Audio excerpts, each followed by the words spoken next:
आपने कॉइन से टॉस तो हमेशा देखा होगा, लेकिन आज आपको दिखाते हैं बैट से टॉस कैसे होता है और एक ऐसा सुपर ओवर दिखाते हैं जो कि मेडन डाला गया था। और जिस एबी डिविलियर्स को आप ताबड़तोड़ बैटिंग के लिए जानते हैं, आज आपको उनकी सबसे स्लो इनिंग दिखाते हैं। सो बिना किसी देरी के शुरू करते हैं 1 in a ट्रिलियन मोमेंट्स का पार्ट 6। नंबर 12। क्रिकेट इंडस्ट्री में ऐसे गिने चुने खिलाड़ी हैं जो कि कभी कभार बॉल को स्टेडियम के बाहर मार पाते हैं, लेकिन क्या आप जानते हो कि इस मैच में सौरव गांगुली ने सिर्फ 2 ओवर्स के अंदर 1 नहीं 2 नहीं बल्कि 3 बार बॉल को स्टेडियम के बाहर मार दिया था और सिर्फ 2 ओवर्स के अंदर अंपायर को 3 बार नया बॉल मंगवाना पड़ा था।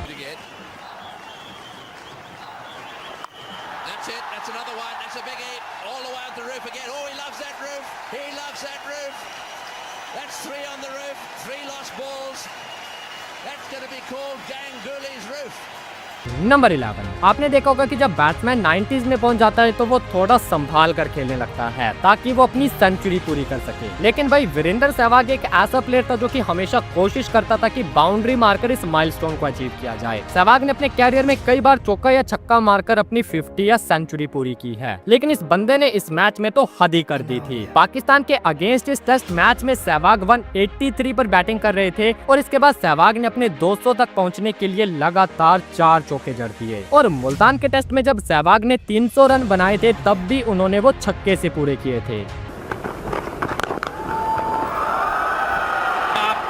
There it is. Huge six. 300. And can you believe it? He got a 100 with a 6. He ramped it over third man. He made his mind up. The audacity to think about just launching one over deep mid on.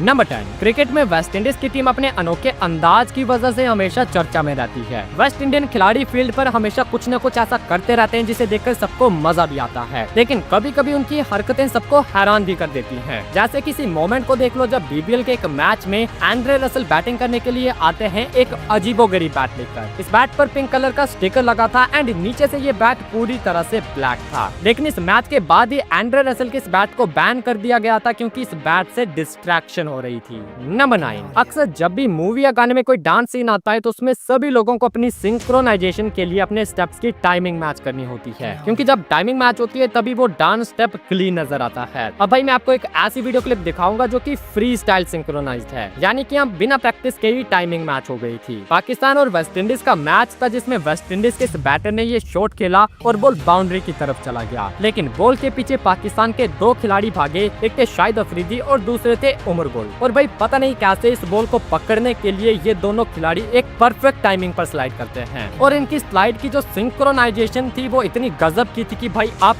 खुद देख लो। Also deep mid wicket.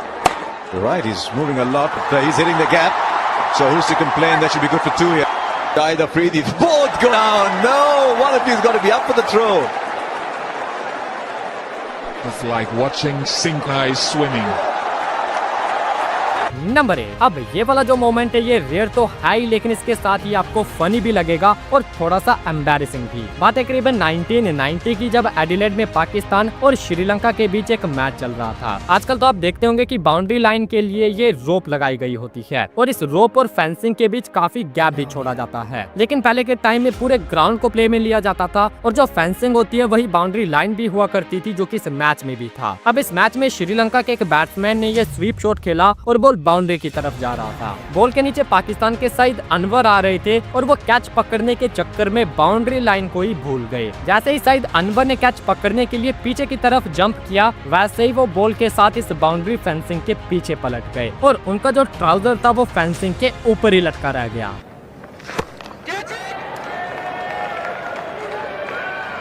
Not quite tall enough.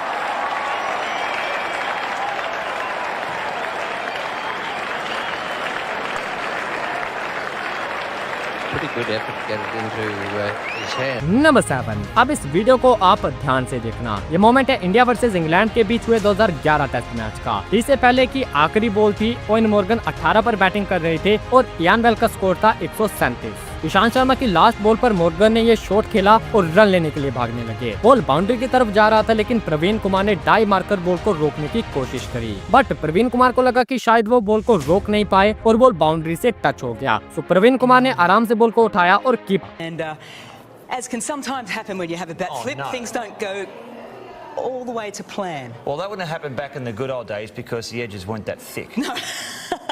So they had to go again, which is A-OK, and then it did falling the way. And number 1, cricket field पर opponents के बीच fight होना अक्सर आम सी बात होती है, लेकिन यही फाइट रेयर बन जाती है जब ये एक ही टीम के खिलाड़ियों के बीच हो जाए, और वो भी बीच मैदान में। ऐसे ही कुछ हुआ था सुरेश रैना और रविंद्र जडेजा के बीच, जो कि किसी बात के लिए बीच मैदान में हाथापाई पर उतर आए थे। अब वो बात क्या थी वो हमने इस वीडियो में बता रखी है, लेकिन पहले ये वाली वीडियो एक ऐसे दोस्त को शेयर करो जो कि क्रिकेट का डाई हार्ड फैन है।